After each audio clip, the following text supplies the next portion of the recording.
శిల్ప సేవా సమితి ద్వారా దశాబ్దానికి పైగా రాజకీయాలకు అతీతంగా సేవా కార్యక్రమాలను నిర్వహిస్తున్నామని, మంచిని ప్రోత్సహించాల్సింది పోయి అడ్డుకుంటున్నారని, ఇది సరికాదని, దీనివల్ల ఎవరికి నష్టం వస్తుందో ప్రజలు గ్రహించాలని మాజీ ఎమ్మెల్యే శిల్ప రవిచంద్ర కిషోర్ రెడ్డి పేర్కొన్నారు. శిల్ప మహిళా సహకార్ బ్యాంక్ ఆధ్వర్యంలో 133 మంది మహిళలకు 21,06,000 రూపాయల విలువగల చెక్కులను మాజీ ఎమ్మెల్యే శిల్ప రవిచంద్ర కిషోర్ రెడ్డి ముఖ్య అతిథిగా హాజరై అందజేశారు. కార్యక్రమానికి బ్యాంకు డైరెక్టర్ పూర్ణిమ అధ్యక్షత వహించగా బ్యాంకు మేనేజర్ హరిలీల, వైసీపీ నాయకులు పిపి మధుసూదన్ రెడ్డి, శీలం శివనాగిరెడ్డి, దామోదర్ రెడ్డి మహిళలు పాల్గొన్నారు.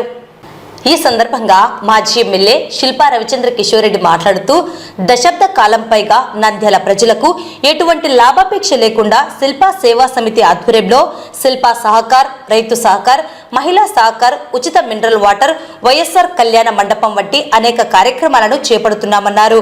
ఈ సేవా కార్యక్రమాలను కొందరు పనిగట్టుకుని అడ్డుకుంటున్నారని, అందువల్ల ఎవరికి నష్టం వస్తుందో ప్రజలు గ్రహించాలన్నారు.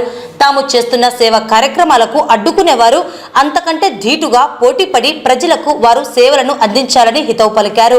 తాము అధికారంలో ఉన్నా లేకున్నా నంద్యాల ప్రజలను శిల్ప కుటుంబంగా భావిస్తూ సేవా కార్యక్రమాలను అందజేస్తున్నామని తెలిపారు.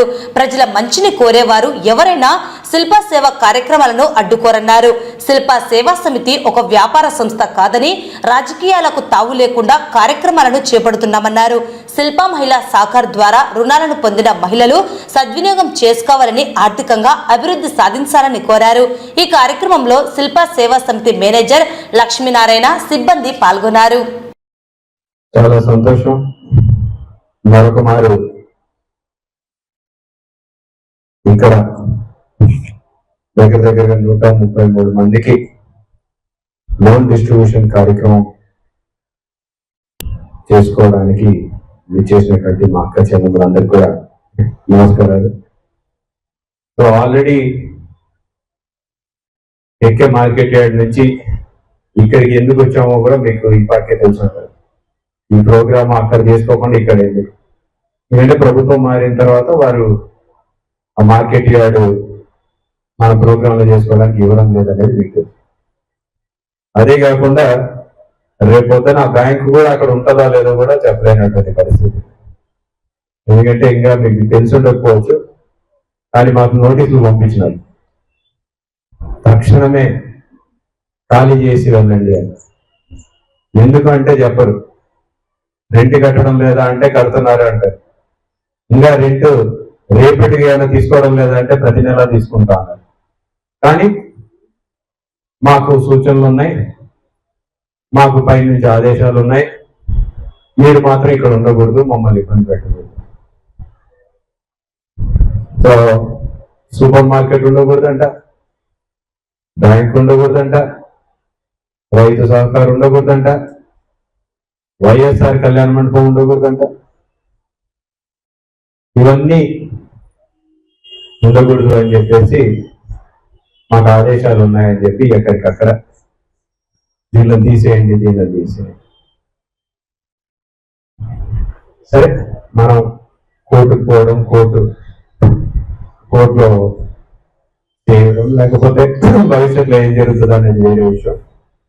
కానీ నాకు ఇప్పటికి కూడా అర్థం కాదు ఏంటంటే, దీనివల్ల వాళ్ళకు వచ్చే నష్టం ఏందో నాకు ఇప్పటికీ అర్థం కావడం. లేదా దీనివల్ల ఇవి తీసేసేయడం వల్ల మాకు వచ్చే నష్టం ఏందో కూడా మాకు అర్థం కాదు. ఎందుకంటే మీరే ఆలోచించండి, మహిళా బ్యాంకు తీసేస్తే మమ్మల్ని ఏ రకంగా నష్టపరచగలుగుతారో వాళ్ళకి ఒకసారి మీకేమైనా అర్థం అవుతుందేమో మీరే చెప్పాలి. సూపర్ మార్కెట్ తీసేస్తే నాకే లాభం, ప్రశాంతంగా ఉంటా. బ్యాంకు సరే తీసేస్తే ఆడ కాకపోతే ఈడ చేసుకుంటున్నా, ఈడ కాకపోతే ఇంకోటి చేస్తుంది.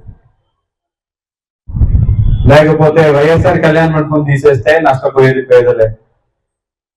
అతి తక్కువ ధరకి, నాకు తెలిసి ఈ నియోజకవర్గం కాదు, చుట్టుపక్కల నియోజకవర్గం కూడా 9,500 రూపాయలకి అంత పెద్ద కళ్యాణ మండపం అయితే ఎవరు ఈ విధంగా.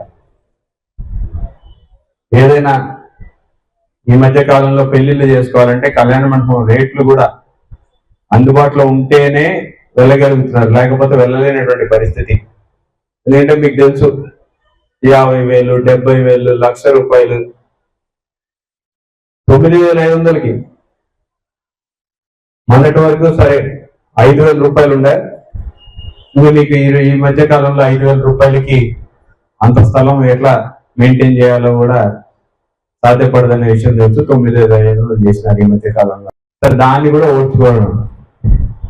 నేను ఎన్నోసార్లు చెప్పింటా, మమ్మల్ని తీసేసేయమని చెప్పే బదులు అదేదో మీరు కూడా పెట్టి మీరు కూడా ప్రజలకి చేయొచ్చు కదా అని చెప్పారు. దానికి సమాధానం చెప్పారు. వాళ్ళకి తెలిసిందల్లా మేము చేయడం లేదు కాబట్టి వాళ్ళు కూడా చేయకపోతే చాలు, వాళ్ళ తరఫున కూడా ప్రజలకి ఏమి ఇవ్వకపోతే సరిపోతుంది, మర్చిపోతారు శిల్పాలు. మరి ఇది ఎక్కడగా న్యాయమో ఒక్కసారి మిమ్మల్ని ఆలోచించమని చెప్పి కోరుతాను.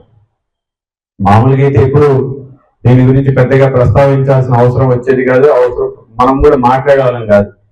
కానీ నోటీసులు వచ్చినాయి, ఇంకా మనం ఎన్ని రోజులు ఉంటామో ఎన్ని రోజులు ఉంటారో మనకి అర్థం కాని పరిస్థితి. మొన్ననే మా సూపర్ మార్కెట్ వాళ్ళు కూడా అదే భయపడుతున్నారు. లేకపోతే వాళ్ళ పరిస్థితి అంటే రేపొద్దున మా ఉద్యోగాల పరిస్థితి ఏంది అనే టైపు. కానీ మనం అప్పుడు అధికారంలో లేనప్పుడు చేసినాం, ఇప్పుడు చేసినాం. ఇప్పుడు కూడా మనకు చేతనైనంత వరకు మనం పోరాడుతూనే ఉంటామని చెప్పేసి కూడా తెలియజేసుకుంటాం. ఎందుకంటే వీళ్ళు చెప్పే దానికి భయపడాల్సిన పని లేదు. కోర్టులు ఉన్నాయి, సరే ఖర్చు అవుతుంది, ఖర్చు పెట్టుకుంటాం.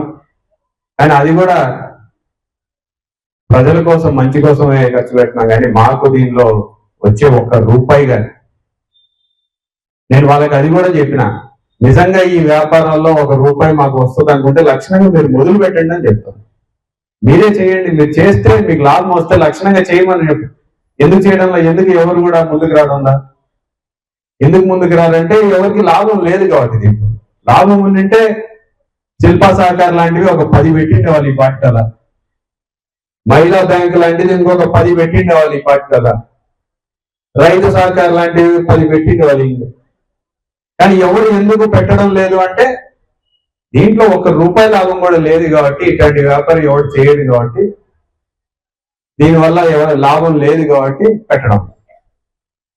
మరి లాభం లేదనే తెలుసు, కానీ మమ్మల్ని అక్కడి నుంచి బయటికి ఏంటి అది? దీనివల్ల ఎవరు లాభపడుతున్నారు? నంద్యాల ప్రజలే కదా. అంటే నంద్యాల ప్రజలు లాభపడడం వాళ్ళకి ఇష్టం లేదు. ఇది ఈనాటి తెలుగుదేశం పార్టీ అవలంబిస్తున్నటువంటి రాజకీయం. 8 సార్లు వచ్చి ఉంటారు. ఎన్నిసార్లు మన రాజకీయాలు మాట్లాడుకున్నాం? ఎన్నిసార్లు అయినా సరే నేను ఒకటి అడుగుతాం, 5 సంవత్సరాలకు ఒకసారి నాకు అవకాశం వచ్చిన రోజు మాత్రం సాయం చేయండి మాత్రం. ఎప్పుడైనా సరే వేదిక మీద నుంచి మిమ్మల్ని ఆ పార్టీ వాళ్ళు, ఈ పార్టీ వాళ్ళు, వాళ్ళ రాజకీయాలు, వీళ్ళ రాజకీయాలు అని అయితే ఇప్పుడు మాట్లాడరు. ఎందుకంటే వాస్తవంగా మాకు మేము కూడా సేవా సమితి కార్యక్రమాల్లో రాజకీయాల గురించి ప్రస్తావించకూడదు పెట్టుకొని తప్పే మాట్లాడు. కానీ ఈరోజు వాళ్ళే అవకాశం కల్పిస్తూ ఉన్నారు కాబట్టి మాట్లాడాల్సి వస్తుంది. రేపొద్దున ఇంకా మాట్లాడాల్సి వస్తుంది, మాట్లాడుతూనే ఉంటాం. సో ఆగుతాం అనుకుంటే వాళ్ళ పొరపాటు అనే విషయాన్ని కూడా గుర్తుపెట్టుకో. దగ్గరగా 133 మంది, దాదాపు ఈరోజు ₹21,600,000 ఈరోజు మరొకసారి మండల అక్క చెల్లెమ్మలకి శిల్ప మండల బ్యాంక్ ఒక తరఫున మనం మళ్ళీ డిస్ట్రిబ్యూషన్ కార్యక్రమం చేపట్టాం. దీంట్లో ఈ యొక్క పద్ధతి మీ అందరికీ ఆల్రెడీ తెలుసు. కొత్తగా మొదటిసారి లోన్లు తీసుకుంటున్న వాళ్ళు 8 మంది అకౌంట్లు ఉన్నాయి. మొదటిసారి తీసుకుంటున్న వాళ్ళు అంటే 11వ తీసుకుంటున్న వాళ్ళు 2 ఉన్నారు. ఎవరున్నారు 11వ అంటే 30,000 పేర్లు ఉంటారు, చాలా పాత వాళ్ళు ఉంటారు. ఎక్కడో ఈ యొక్క బ్యాంకు చేస్తున్నటువంటి కార్యక్రమం వాళ్ళకు ఉపయోగపడింది కాబట్టి 11వ అయినా సరే 12వ అయినా సరే ఇంకా వచ్చి తిరిగి మళ్ళీ తీసుకుంటాం. ఎందుకంటే ఒక సైకిల్ అయిపోవడానికి 1 సంవత్సరం పడుతుంది. కరెక్ట్ గా మనం కంతుల వారీగా 12 నెలలు ఈక్వల్ ఇన్స్టాల్మెంట్స్. 10 నెలలు 10 నెలల్లో మనం తిరిగి చెల్లిస్తాం. 10,000 ఇస్తే 1000 రూపాయలు లెక్కన 10 నెలలు, మళ్ళీ తిరిగి 2 నెలల తర్వాత మళ్ళీ అప్లై చేస్తాం. సో అంటే 11 సార్లు తీసుకుంటున్నారంటే దాదాపు 11 సంవత్సరాల నుంచి వాళ్ళు తీసుకుంటారు. 11 సంవత్సరాల నుంచి బ్యాంకు వాళ్ళు ఎక్కడైనా తప్పు చేసింది అంటే ఎందుకు వస్తారు? మన ఆత్మాభిమానం కంటే డబ్బు ఎక్కువ కాదు కదా ఎవరికైనా సరే ముందు మన అభిమానం, మనల్ని బాగా చూసుకుంటేనే ఎవరైనా సరే ఇంకొకసారి ముందుకు వస్తాం. మన ఇంటి పక్కన వాళ్ళు ఉన్నా సరే, ఎంత మనకి క్లోజ్ ఉన్నా సరే, డబ్బులు అడగాలంటే వాళ్ళు మనల్ని బాగా చూస్తేనే వాళ్ళని నోరు తెచ్చి ఏదైనా మనం అడుగుతాం, లేకపోతే నోరు తెచ్చి ఏదైనా ఇస్తాం. బాగాలేకపోతే ఎటువంటి వాళ్ళైనా సరే మనం లెక్క పెట్టము, దాని గురించి పెద్దగా పట్టించుకోము. మరి బ్యాంకులో 11వ సారి, 10వ సారి, 8వ సారి తీసుకుంటున్నారంటే దాని అర్థం మహిళా బ్యాంకు వల్ల వాళ్ళకి ఎంతో కొంత ఉపయోగం. మీరేమి దీనివల్ల మీ కష్టాలన్నీ తీరిపోతాయని చెప్పేసి ఎక్కడ కూడా నేను చెప్పను కూడా. ఎందుకంటే ఒక్కొక్కరికి ఒక రకమైన కష్టాలు, కానీ ఆ రోజుకి ఆ కష్టం మాత్రం దీనివల్ల తీరుతుంది. ఆ రోజుకి ఉన్న ఆ కష్టం దీనివల్ల తీరుతుంది. బయటికి వెళ్తే 2 రూపాయల వడ్డీ అనేది మామూలు, అంటే 2 రూపాయల వడ్డీ ఎవరో అదృష్టవంతులు అయితే 2 రూపాయల వడ్డీ దొరుకుతున్నాం, కానీ 10 రూపాయల వడ్డీ, 5 రూపాయల వడ్డీ, 8 రూపాయల వడ్డీ అని చెప్పేసి తీసుకుంటారు.